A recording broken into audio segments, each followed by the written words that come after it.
Buenas tardes a todos. Vamos a empezar la sesión de hoy, que vamos a dedicarla a las emociones, como uno de los contenidos mentales que generan más sufrimiento psicológico. ¿De acuerdo? Entonces, primero vamos a intentar definir qué son las emociones, cómo surgen y qué conflictos o confusiones nos generan y cuál sería la forma más habilidosa o fructífera de gestionarlas. ¿Bien? Bueno, las emociones, que son procesos o mecanismos neurobiológicos muy antiguos, ¿vale? Surgieron para dar respuesta a estímulos de la vida. ¿Mm? Entonces, lo que se plantea es qué hacer con los estímulos que vienen, huir o acercarse. Eh, ¿Lo rechazo o lo busco? ¿Es agradable o es desagradable?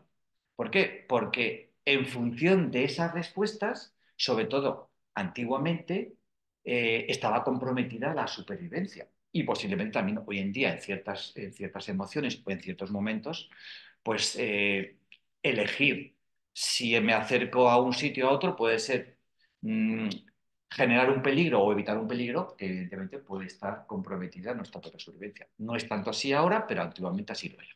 Bien, entonces, eh, ¿qué pasa con las emociones?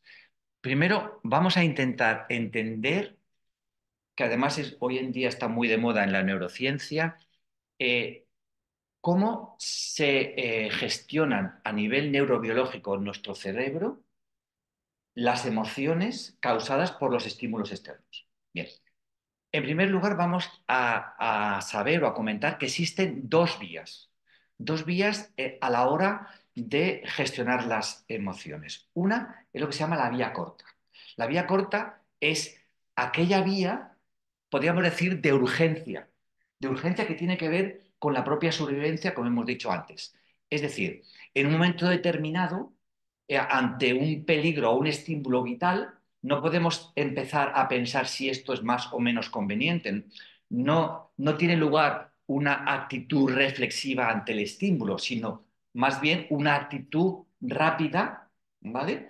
Porque está comprometida nuestra vida. Por ejemplo, imaginaros que viene un coche a toda velocidad. En ese momento, lo único que tenemos que hacer es buscar energía para ponernos a salvo. Entonces, el cuerpo utiliza lo que se llama la vía corta para darnos la energía suficiente para evitar ese peligro, ¿vale? ¿Esa vía cuál es? Esa vía es la que va. En el cerebro hay una parte que se llama el tálamo, que podríamos decir que es el hall donde llegan todos los estímulos. Y a partir del tálamo se van distribuyendo. Bueno, en la vía corta, el tálamo, el estímulo que le llega al tálamo, lo pasa directamente a una zona subcortical que se llama la amígdala. ¿Vale? Y la amígdala, quedaros con ese nombre porque hoy en día está muy de moda, es no la amígdala de aquí, sino la amígdala cerebral.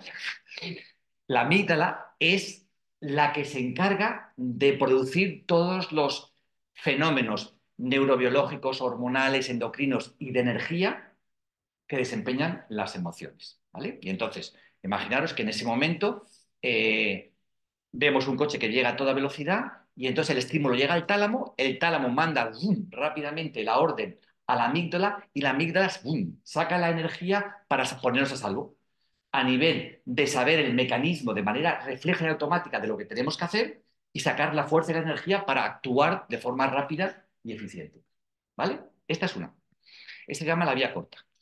Y existe otra que se llama la vía larga. La vía larga es una vía más reflexiva. ¿Por qué? Porque entra en juego la corteza cerebral. ¿Vale? ¿Qué es lo que hace? ¿Qué pasa? Por ejemplo, un ejemplo de la vía larga. Imagínate que alguien me dice algo. Tenemos un estímulo auditivo. Entonces yo, cuando el estímulo auditivo llega al tálamo, yo lo mando a la corteza cerebral. Y la corteza cerebral, en el área del lenguaje, dice, a ver, esto que me han dicho, bonito, feo, ofensivo, beneficioso, ¿qué me están contando? ¿No? Entonces, hay que descifrar, porque a partir de ese mecanismo de desciframiento que hace la corteza, ¿vale? Voy a reaccionar de una forma más amigable o menos amigable. ¿Bien? Entonces, esa vía reflexiva o esa vía larga es generalmente la más oportuna a la hora de evaluar estímulos en las relaciones humanas. ¿Mm? Nos permite que esa reacción sea un poco más lenta, pero que se genere un tiempo entre el estímulo y la respuesta. ¿Estamos? ¿Consigo explicarme? Vale. Sí. Esto es conveniente en estos momentos. ¿Por qué? ¿Por qué las emociones nos han complicado la vida? Porque desafortunadamente, hoy en día, a través de los reflejos condicionados, a través de responder de manera automática a estímulos que se repiten en la vida diaria, no con respecto a la supervivencia, sino en la vida de relación, hacemos que la vía corta aumente y la vía larga entre en un letargo. Es decir, por las prisas en la vida, por el condicionamiento reflejo, por los automatismos por los cuales funcionamos, utilizamos esa vía corta que es de menos energía, como nos cuesta menos, reaccionamos. Pero ¿qué pasa? Que reaccionamos siempre igual, reaccionamos de forma inconsciente, reaccionamos de forma automática y por eso nos complicamos la vida, porque cuando nos llega una serie de estímulos a nivel relacional, bien sea en el trabajo, bien sea en la familia, bien sea en la pareja, como tenemos ahí el condicionamiento de que esa persona me cae bien, me cae mal o lo que sea, ya el cerebro utiliza ese reflejo de la vía corta y ¡zoom! Rápidamente te manda una respuesta que no es oportuna. ¿Vale? Estamos en lo que, esto es lo que nos pasa, ¿no? Eso es lo que decimos psicológicamente, que nos dejamos arrastrar por la emoción. Es decir, hay una respuesta y una acción refleja, condicionada e inmediata, que no está bajo nuestro control. Por tanto, no es consciente ni es reflexivo. Bien, ¿qué podemos hacer? Pues lo que podemos hacer es darnos cuenta de eso, observarlo y potenciar los mecanismos que favorecen que las emociones a nivel de las relaciones humanas y de relaciones con otros mismos vayan por el surco de la vía lenta en vez de ir por el surco de la vía rápida. ¿Estamos de acuerdo? Eso es lo que intentamos. Y curiosamente, eso es lo que se produce cuando practicamos mindfulness. Hoy en día, los neurocientíficos han demostrado, porque han hecho tantas experiencias ya en los últimos 10 años con los meditadores, que se ha demostrado científicamente que la práctica continuada de la atención plena de mindfulness hace que se potencie, en primer lugar, la corteza cerebral, la corteza prefrontal, que es la que hace consciente los mecanismos adecuados para que las respuestas sean convenientes, fructíferas o armoniosas, ¿vale? Pero además se ha demostrado otras dos cosas muy importantes, que todos los meditadores de largo recorrido y de poco recorrido a partir de prácticamente 7 u 8 semanas, la actividad hemodinámica de la amígdala ha disminuido. Cuando se mide el movimiento hemodinámico o sanguíneo de una parte del cerebro, quiere decir que está más o menos activo. ¿Se entiende eso, no? Entonces, ya se ha demostrado que cuando estamos atentos, concentrados, focalizados, cuando somos conscientes, cuando hemos practicado este surco o este estado mental, la corteza prefrontal aumenta su hemodinámica, la amígdala disminuye y otra cosa tercera muy importante, la vía larga aumenta su neurogénesis, es decir, hay más sinapsis cerebrales, hay más actividad y más predisposición a la vía larga que a la vía corta. Estupendo. Demostrado. O sea, es lo que decíamos en otras veces, los científicos solamente, en parte me incluyo dentro de esto como médico, simplemente estamos constatando de que lo que ya sabían los budistas o los hinduistas o los tibetanos hace 10.000 años, se produce, ¿no? Es que estos tres procesos neurobiológicos que favorecen la vía larga, la vía reflexiva y no la vía automática, se potencian con la práctica continuada de la atención, con la meditación. Interesante, ¿verdad? Muy interesante. Bien. Entonces, bueno, pues eso es de lo que se trata. ¿M? De darnos cuenta de que al observar la mente tenemos una posibilidad eh, de cambiar, de mejorar todas estas actitudes que tenemos ante los estímulos que causan emociones, ¿vale? Sobre todo ante las emociones difíciles. Vamos a decir, ¿cuáles son estas? Por ejemplo, la ira, el miedo, la tristeza, ¿vale? Son estas las emociones de duelo. ¿Eh? En estas emociones aflictivas, las emociones causadas por las relaciones difíciles, todos tenemos relaciones difíciles, ¿vale? Entonces, hoy en día, lo que sabíamos a través de la meditación, de la sabiduría perenne y lo que sabemos a través de la neurociencia, es que al ejercitar esa posibilidad que tiene el ser humano en su autoconsciencia, en esa observación, en esa atención plena, podemos darnos cuenta de lo que sucede, pero también podemos modificar. Y al modificar nuestra actitud hacia las emociones, podemos mejorar nuestra vida, nuestro bienestar y nuestro mundo de relación. ¿Vale? Por eso esta visión está acogida muy favorablemente a nivel clínico, por ejemplo, los psicólogos, ¿no? Es decir, es muy terapéutica. Es muy terapéutica. ¿De acuerdo? Bien. Entonces, visto eso, una pregunta. Dime, Isabel. A ver, espera, que te voy a ver si te puedo. Está silenciado. ¿Ahora? ¿Me Ahora oyes sí. ahora? Perfecto. Sí, dime. Vale, una pregunta. Aunque se favorezca la vía larga, que es Mm. más reflexiva, ahí entrarían en juego también los sistemas de creencias. Eh, con la meditación aún podemos ir más allá y de algún modo que estos sistemas de creencias no sean los que están dominando en la respuesta, aunque sea una respuesta reflexiva. Lógicamente, porque los sistemas de creencias entran dentro de los aspectos condicionados. O sea, el sistema de creencias también es un mecanismo reflejo, que una vez que el sistema de creencias, ¿qué está haciendo? Favoreciendo la vía corta. Porque tú ya sabes la respuesta que vas a dar, porque tu mundo de creencias es la que te lleva a la vía corta. ¿Me explico? Claro, pero en la vía larga, de algún modo, aunque sea, sigue influyendo el sistema de creencias. Influye menos, Menos. influye menos, influye menos. Todo lo que produzca automatismos de manera inconsciente te va a llevar a la vía corta, a la vía del ahorro de energía. ¿Por qué? Porque ante estímulos que siempre son nuevos, respondemos con reacciones antiguas, con la que hemos hecho habitualmente. Y una de ellas es los condicionamientos personales y el mundo de creencias. Si yo todo lo permeo a través de mis creencias, lógicamente la respuesta va a ser automática. ¿Me explico? ¿Vale? Podría ser la vía corta, la agresividad en general, Claro, la agresividad es una de las reactividades. en cualquier situación, y el papel de la respiración en la vía larga, ¿cuál es? Bueno, la respiración precisamente es esto es uno de los estudios más bonitos que se están haciendo, pero esto lo digo por mi hermana que es experta en respiración y en pranayama y por todos los yogis, ¿vale?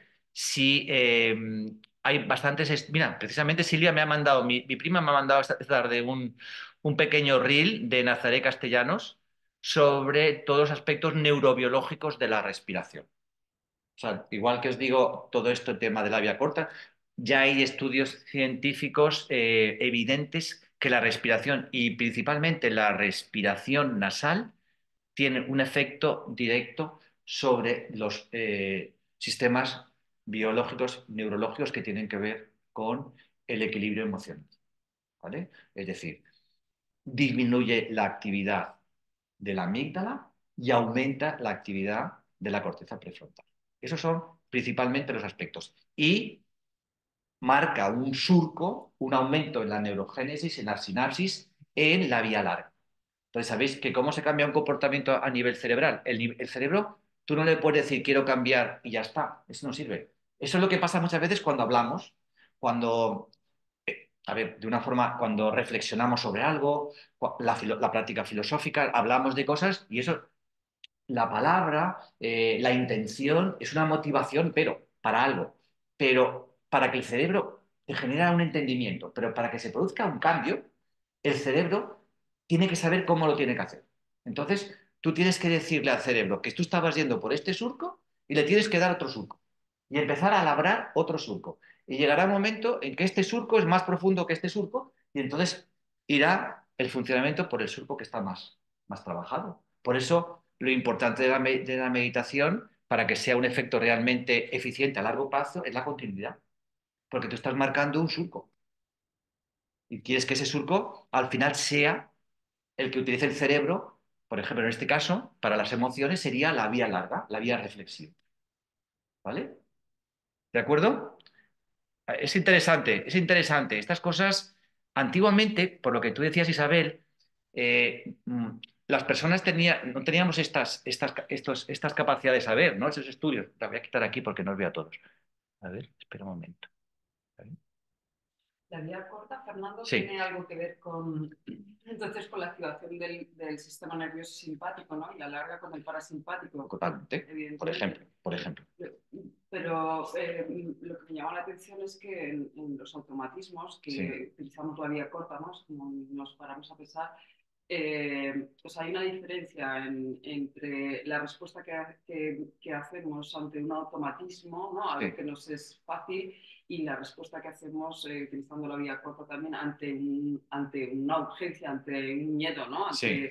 Ante un compromiso vital. Claro, Un compromiso vital, ¿no? Sí. Que nos van a matar y entonces Sí. esa función, ese estrés, ¿no? Y hay una descarga de cortisol importante, Exacto. ¿no? Entonces, en el automatismo que se activa esa misma vía corta, no hay una descarga de cortisol porque el automatismo no es algo que nos esté dando Claro, un peligro. un peligro, ¿no? Exacto. Es una diferencia. Es una diferencia. Por ejemplo, lo que comentaba Paloma es ir más allá del proceso biológico, que es que el cortisol es el plus de energía que el cuerpo solicita a nivel neurológico para que ¿qué es el cortisol? Es un chispazo de fuerza, que cuando viene el coche a toda pastilla yo tengo que encontrar energía neuromuscular y pulmonar para saltar, ¿vale? Y eso lo hace el cortisol. ¿Qué pasa, por ejemplo? Y eso también lo hace el sistema simpático a través de la adrenalina, ¿vale? En la vía larga, como tú también comentabas, se favorece el sistema parasimpático y el sistema parasimpático está directamente involucrado en la respiración. Precisamente, la acción más fácil de utilizar por parte de todos para activar el parasimpático es la respiración. Y el parasimpático y la respiración tienen un efecto directo sobre dos cosas muy importantes. La disminución hemodinámica de la amígdala, ¿vale? Y dos cosas que ya veremos otro día, que las podemos el siguiente trimestre, que es eso de la ínsula, ¿vale? La ínsula también es un órgano subcortical que tiene que ver con la referencia del yo, de lo que yo soy, de la existencia. Pero eso lo hablaremos en el siguiente trimestre, ¿vale? Pero el sistema parasimpático y la respiración tienen mucho que ver con todas las acciones reflexivas, con todas el fomento de la atención. La inspiración es uno de los momentos respiratorios que más acción tiene sobre el sistema neurológico a nivel de la atención y a nivel de la activación. Por eso, si os dais cuenta, y siempre se ha dicho que cuando inspiro siento esa energía de que estoy atento y cuando expiro, relajo, ¿no? O sea que siempre, si os habéis dado cuenta, esa inspiración tiene que ver con ese plus de energía y ese aumento de la atención. ¿Vale? Bien, ¿os parece interesante esto? Yo creo que es muy didáctico, muy pedagógico, porque por lo que decía Isabel, perdóname que te estaba comentando, muchas veces todo esto lo hemos al final hecho como un sistema de creencias. Sabíamos creencias en inicio, porque luego lo que sabíamos era algo experiencial. Todo el mundo sabía que cuando trabajaba la meditación se convertía en una persona más calmada, más reflexiva, que la respiración nos favorecía en esta actitud de estar concentrado. Todo eso lo sabíamos por experiencia propia. Nadie nos había puesto un escáner y nos había puesto ni unas pruebas hemodinámicas para ver qué zonas del cerebro estaban repercutidas con ciertos movimientos de la meditación. Pero hoy en día, como ya se sabe, pues te da un plus de confianza y sobre todo para la gente que empieza, que es muy escéptica, pues sirve para avalar lo que estamos haciendo ya hace miles de años. Pero a mí me parece interesante, ¿no? Y parece, porque también es verdad que cuando sabes lo que haces y sabes por qué lo haces y qué sucede, esa información se hace consciente y se convierte en sabiduría. Y esa sabiduría te hace que la constancia, la perseverancia sea más fácil. No sé si os pasa a vosotros, pero a mí me pasa, ¿no? Quizá porque muchas veces necesitamos ese convencimiento profundo, ¿no? Pero aparte de la experiencia directa, que yo creo que saber todo esto es interesante, ¿vale? Bueno, entonces, una vez visto esto, ¿vale? Nos hemos dado cuenta que justamente la disfuncionalidad en la toma de decisiones viene dado por este mecanismos automáticos que hacemos de manera inoportuna, porque lo oportuno en los momentos en los que no está comprometida la vida sería una relación y un mundo emocional mucho más adaptativo e integrador. Pero si vamos a la vía corta y la vamos a la vía de la reacción refleja o automática, eso ni es adaptativo ni es integrador, porque lo que produce es conflicto, confusión y sufrimiento psicológico. Yo creo que el planteamiento es claro. Y hoy en día ya lo sabíamos antiguamente, como he dicho, pero hoy en día tenemos las bases neurocientíficas para darnos cuenta que haciendo de manera continua y perseverante ciertas posturas mentales y de atención, todo eso es terapéutico y puede producir una transformación importante que tiene que ver con el bienestar y con la salud personal y colectiva. Por lo tanto, es una motivación extra para la práctica de la atención plena o la práctica de la meditación. ¿Vale? Bien, vamos a explicar brevemente cómo podemos gestionar esto, cómo se hace el tema de observar las emociones en la práctica y vamos a hacerlas. Eh, Hay una vía más sencilla, muy tradicional, que es considerar a las emociones un contenido mental más y ante los contenidos mentales, ¿cuál era la instrucción fundamental? Aparezca lo que aparezca en la mente, simplemente obsérvalo. ¿Qué significa simplemente? Simplemente es que no hay que hacer nada más. O sea, no hay que interferir, no hay que fomentar, no hay que analizar, no hay que comparar, no hay que juzgar, no. Observar como observamos una puesta de sol o observar otra actividad que nos genere mucho interés o en las cuales nos demos cuenta que está comprometida parte de nuestra felicidad o nuestra vida. Y podría ser esto. Nos damos cuenta que las emociones, sobre todo las dolorosas, nos crean muchos problemas. Y entonces, bueno, tenemos esa intención y esa motivación para observarlas de manera adecuada y poder transformarlas o gestionarlas de manera eficiente y productiva. Bien. Entonces, la forma más, la natural, la clásica, sería observarla como un contenido mental. Cuando observamos un contenido mental, ¿qué es lo que hacíamos con los pensamientos? Generábamos un distanciamiento, dándonos cuenta de que si podemos observar esos pensamientos, el que observa es algo más que los pensamientos. Porque si fuéramos los pensamientos, no los podríamos observar. ¿Vale? Pues con las emociones vamos a hacer lo mismo. Vamos a darnos cuenta que podemos observar las emociones y nos vamos a situar en esa distancia del observador, del testigo de las emociones. ¿Vale? Entonces, podemos hacer esa metáfora de una vez que hemos alcanzado un estado de serenidad, de quietud, de lucidez a través de la concentración mental, nos situamos en ese balcón del observador, ¿no? Y es ver los fluidos mentales, los flujos mentales, bien sea pensamientos, sensaciones o emociones, como un movimiento o una manifestación más de la mente. Y nos sentamos tranquilamente, simplemente a observarlo como observamos cualquier manifestación o eh, cualquier, por ejemplo, un desfile de pensamientos. Chico, ¿no? Hoy, mira, voy a ver cómo desfilan los pensamientos. Me siento aquí y a verlos pasar, ¿no? ¿Qué significa verlos pasar? Ver simplemente que todos esos contenidos mentales tienen dentro de lo que es la realidad de las formas, el mismo proceso. Surgen, duran un tiempo y terminan. Y de repente, ¡pum!, aparece otro. Ahí está y aparece otro. ¿Vale? O sea que lo que hacemos es verlos fluir. Y sabemos que si los observamos sin implicarnos con ellos, como el desfile, va a ir primero una cosa, va a ir la otra y la otra. Esta manera tan sencilla de simplemente observar en sí es muy complicada, porque lo que hacemos habitualmente es implicarnos con ellos. Llegan las emociones y ya sabemos lo que hacemos. Los llenamos de pensamientos que son resistencia, ¿por qué no tenía que haber? Pum, pum, pum, pum, pum, pum. Entonces, claro, la emoción no se va nunca, porque nosotros la estamos alimentando. ¿Eh? Y justamente en la primera parte de la práctica es darnos cuenta de eso, por eso esta primera parte de la práctica tiene mucho que ver con la anterior. Es decir, las emociones se nutran de los pensamientos rumiantes.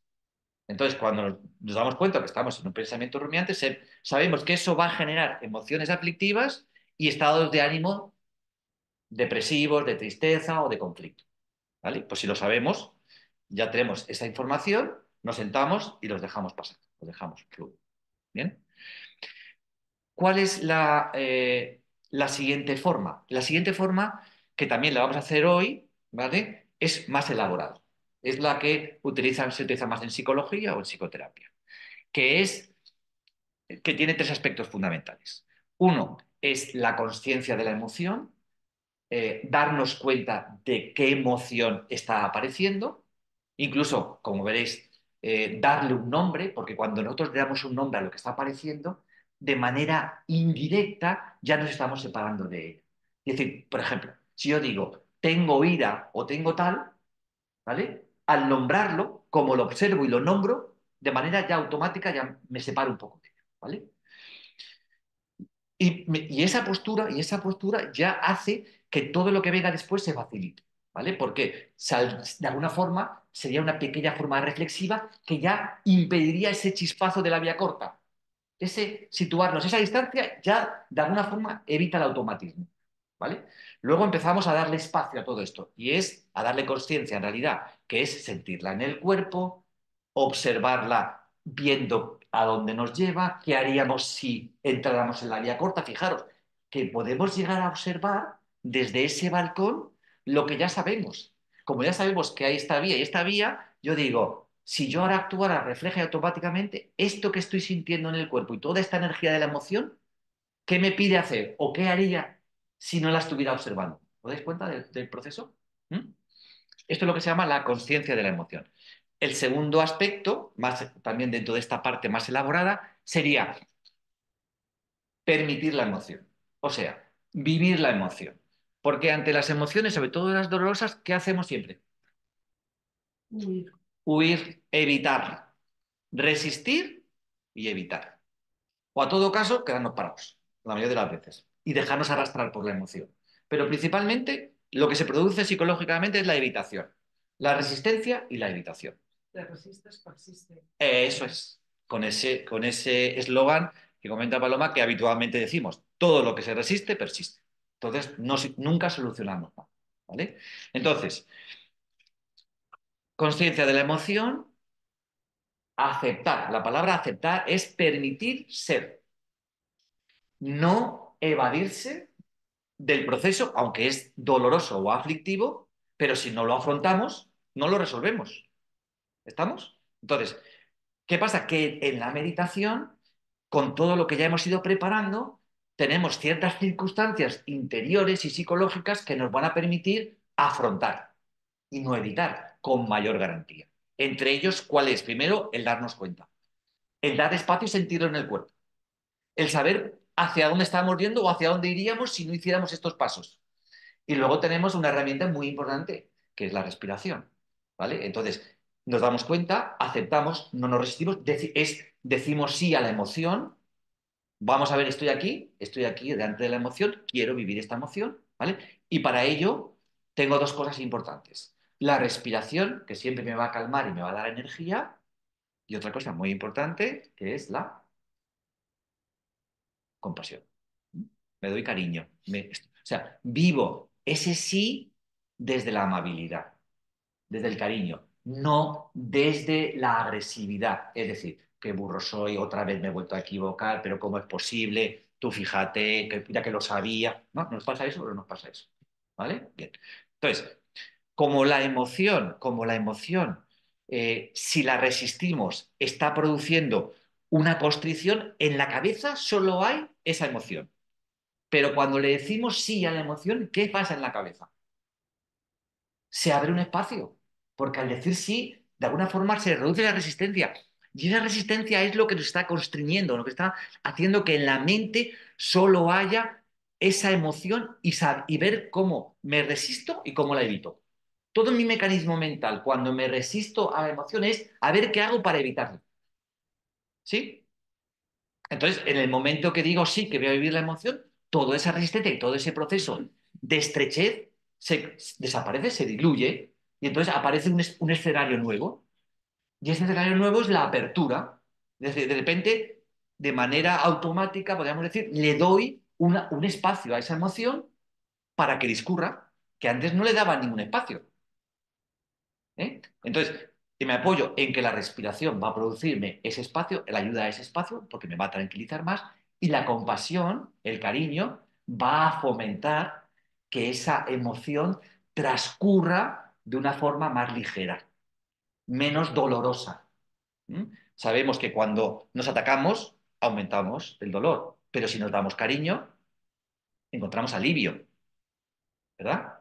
¿Vale? Entonces, esa es la actitud. Primero, tomar conciencia plena de la atención, aceptar la emoción y luego, una vez que la emoción la hemos vivido, ¿vale? Hemos sacado una enseñanza de eso. O sea, siempre que hay una vivencia, hay una enseñanza, o puede haber una enseñanza, hay veces que no, pero puede haber una enseñanza. Cuando vivimos esa emoción de manera atenta, de manera reflexiva, de manera consciente es la palabra, siempre se saca un aprendizaje. ¿Vale? Y entonces nosotros lo que hacemos es que damos espacio a que esa emoción nos enseñe. ¿Vale? Le damos quietud, le damos espacio, le damos cariño. Y entonces, ¿qué sucede en esa emoción? Que cuando pasan esas tres cosas, la emoción puede salir, termina, la dejamos ir. Yo tratando veo una cosa. Está muy bien porque justifica un poco la vía que se utiliza, pero hay algo muy importante que yo creo que es lo primero que no nos han enseñado generalmente, es aceptar que tenemos emociones oscuras negativas para poderlas identificar, porque si están reprimidas todas, tú sigues reprimiéndote. Es decir, tiene que haber un previo, es mi experiencia, un previo de aceptarte que puedas tener emociones, sentimientos, pensamientos oscuros o negativos, porque los reprimimos. Si llegamos a aceptar eso, el siguiente paso es el método que tú has establecido para no obviarlas. Exacto. Y entonces ya puedes abrirte A todo darles eso. forma. Ayuda. Rosa, como es veterana, se ha adelantado a la siguiente. No es... No, te lo digo con cariño, porque es justamente lo que vamos a ver la semana siguiente, que son las sombras, las emociones oscuras. Es decir, Claro, pero todo el mundo... Mira, si queréis ya... Perdona, pero... No te contesto porque es... No, creo que es previo, no nos aceptamos. El problema que porque sucede... no nos han educado, Claro. básicamente. A ver, es que Es dentro de ese yo o ese ego o ese personaje, dentro de esas ilusiones o proyecciones de lo que creemos ser, hay cosas que no han sido realizadas y están en el inconsciente, ¿vale? Entonces, generalmente las zonas oscuras o las sombras que tenemos todos son esas cosas que no hemos integrado, que no hemos aceptado en el proceso de nuestra vida, ¿vale? Y están ahí dentro, y se manifiestan como emociones dolorosas o aflictivas. ¿Qué pasa? Hoy vamos a hablar un poco en general de lo que son las emociones, ¿vale? Pero efectivamente hay dos tipos de emociones. Hoy vamos a empezar con las emociones más sencillitas, más fáciles, que son las del día a día, ¿vale? Eh, si os atrevéis, también podemos trabajar con emociones de estas, lo que llamamos una cruz. Yo tengo una cruz con una persona con una relación difícil o con una emoción, bien sea la tristeza, bien sea el miedo, etcétera, etcétera, que es persistente, ¿vale? Pero las sombras, generalmente, son, vamos a ver, emociones y sentimientos negativos sobre uno mismo, ¿vale?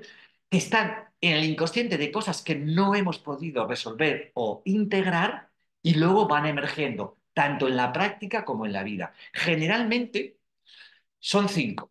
Uno es inferioridad, inseguridad, insatisfacción, miedo y culpa. Estas 5 generalmente son lo que se consideran las sombras o el territorio sombrío. En esto, por ejemplo, Pablo Doros lo explica magníficamente, ¿no? Pero eso lo había dejado para la semana que viene, ¿vale? Bueno, yo hablaba de otros sentimientos más cotidianos, como la rabia, por ejemplo, Claro. la envidia. Bien. Estos son Sentimientos, no Sí. solamente en la zona oscura, Sí, que eso es más profundo porque está integrado claro, y se ha tapado, sino sentimientos cotidianos de envidia, de claro. rabia ante algo que te hacen, de injusticia, ese tipo de cosas que son sentimientos que no nos los permitimos. Como no sabemos expresarlos, Y no sabemos gestionarlos. No lo que sabemos, hacemos, o sea, lo que hacemos es violentamente respondemos que nos sentimos mal luego, o lo reprimimos, seguimos reprimiéndolos. En mi opinión, si uno llega a permitirse reconocerlos, y son cotidianos, claro. no hablo de la sombra oscura. Reconocerlos es tenerlos. O sea, lo que Claro, quiere decir es, lo que sentirlos, dice Rosa es reconocer que somos seres humanos y que claro, tenemos entonces, estas emociones y estos envidia, sentimientos. rabia, atrás, ese tipo de cosas cotidianas, pues con la relación humana. Claro, Entonces, si eso que eres tiene que capaz, ver con nuestro condicionamiento, con nuestra cultura, con una serie de cosas que hemos ido adquiriendo en y la luego ya que educación, tú etcétera. puedes trabajar con el método que tú has dicho, primero has de reconocer que hay algo, si no es algo invisible o etéreo o poco Claro, definido. En ese claro, claro. sentido, es la sencillez de aprender la sencillez y es tiempo, yo creo, a reconocer o a aceptar en uno mismo esos sentimientos, compararse, tener rabia, la inferioridad que es más gordo, que eso La ya viene de atrás. inseguridad, sí, Claro, pero son cosas cotidianas de una relación humana que sí, te van apareciendo que no te las permites o no las identificas. claro, Si eres capaz de identificarlas, permitírtelas en silencio y no con agresividad, sí. Ahí las puedes quizás hay, trabajar con el método de... Pero si no sabes qué es, pues claro, realmente que estás con un fantasma delante, sí. lo vuelves a reprimir. Sí, El problema es la ahí, represión, exacto. creo Ahí yo. lo que comenta Rosa, que ya también lo veremos, Es sí. experiencial, ¿eh? Yo creo Yo creo que que más repito, que ya, muchos años lo repito. en esto lo veremos más adelante, que muchas veces esta sensación de rabia, de envidia, de celos, Claro, son muchas cosas- veces tiene que ver con nuestra ignorancia. ¿Qué quiere decir eso? La ignorancia es no darnos cuenta cuál es la naturaleza de la realidad, que eso lo veremos dentro del aspecto de la seguridad. Es decir, si nosotros sabemos que la realidad en sí misma es impermanente, lo hemos vivido, es transitoria y es insatisfactoria en sí misma, entonces muchas veces toda la naturaleza del deseo, que es la que causa los celos, la envidia, etcétera, se va diluyendo. Pero bueno, yo creo que vamos a ir paso a paso. Pero está bien. Yo que entiendo lo que Rosa quiere decir con respecto es que tenemos que aceptar que somos seres humanos y podemos tener emociones dolorosas, aflictivas o negativas. Por supuesto que sí. Porque muchas veces... ¿no? ¿Eh? Que debemos de tenerlas, Claro. de hecho, porque si no, no existirían las otras. O sea, Que es natural. O sea, si no existiera la tristeza, no valoraríamos la eso alegría, es. ¿no? Es Que muy bonito, además, observar la tristeza, observar. es muy bella, ¿no? Claro. Escucharla, no sé, yo creo que... Porque en realidad, Paloma, lo que estamos diciendo es que una y la otra son inseparables. Claro. Es decir, la tristeza y la alegría es la misma cosa de diferente intensidad. Claro. Es decir, es como la luz y la oscuridad. Si en realidad no existe oscuridad sino ausencia de luz. Claro. Y es verdad, es así. Entonces, eso lo decía Einstein. Y la tristeza y la alegría la tristeza es la ausencia de alegría o la baja intensidad de la alegría. En realidad, el universo son todo valores en sí mismo. Y la ausencia es lo que genera el opuesto, que se lo llaman los opuestos complementarios, como el yin y el yang. Y más que eso, la intensidad de las emociones, de las energías, que oscilan entre dos polos. Se llaman los polos, los opuestos Claro, complementarios. si empiezas aceptando esas cosas en ti, como que convive, lo estás diciendo, convive tanto lo más maravilloso como lo menos bueno, cada uno dentro de él. Pero ese Pero permitirnos... si lo aceptas, entonces es cuando lo puedes trabajar. Si no sabes lo que es. Y lo aceptas cuando lo puedes observar. Porque el problema que tenemos es que nadie nos ha enseñado a observar, tal cual estamos hablando. Porque si nosotros observáramos con esa distancia, sin ese enjuiciamiento, con amabilidad, con apertura, con aceptación que va intrínseca en la observación, veríamos cosas que no vemos. Ya de lo que se trata, por eso es la meditación, es calmar la mente para ver con claridad. Y eso es lo que estamos haciendo. ¿Vale? Bien, más o menos, alguna preguntita más, pero bueno, yo creo que es interesante que tengamos un poco de diálogo con respecto a las emociones, porque es que casi todas las actuaciones de la vida en el ser humano están matizadas por las emociones y los estados de ánimo, por los sentimientos. Es que somos mamíferos muy afectivos y muy de mucho sentimiento, de mucha emoción. Entonces tenemos que darnos cuenta, aceptar, como decíais, todas estas cosas que nos influyen, observarlas y que es normal que las tengamos, que por eso somos seres humanos en evolución, si no seríamos perfectos, iluminados todos, y no es el caso, entonces estamos aprendiendo, evolucionando, y en ese proceso es en el cual la observación y la atención es la herramienta que nos está ayudando. ¿De acuerdo? Vale, entonces, para la práctica, acordar, vamos a hacer primero un proceso de observación en sí mismo, considerando las emociones parte de esa dinámica de los pensamientos, sobre todo muchas veces hablando de las emociones más aflictivas, que vienen con esos pensamientos que nos hemos identificado, los pensamientos caviladores o rumiantes, ¿vale? Y vamos a verlos, observarlos, simplemente dejarlos pasar. Esa va a ser la primera parte de la práctica. Y la segunda, vamos a elaborar un poquito más esto, a ver si conseguimos dar estos 3 pasos y aprender a recibir la emoción, llevarla por la vía larga y aprender a soltarla. Bueno, venga, vamos a ver qué tal sale la práctica.